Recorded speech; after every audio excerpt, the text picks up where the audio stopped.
Hey there folks, today I have some devastating news to share with you. On March 5, 2025, Kryvyi Rih, Ukraine, was struck by a Russian missile. This atrocious attack targeted civilian infrastructure and led to a catastrophic fire.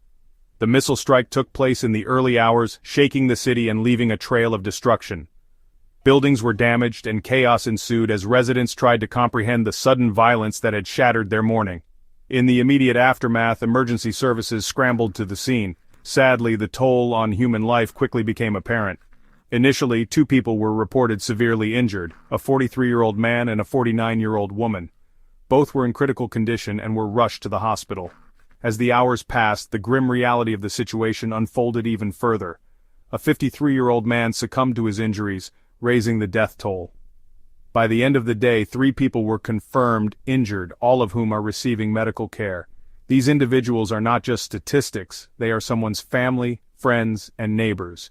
Their lives have been irrevocably changed in an instant.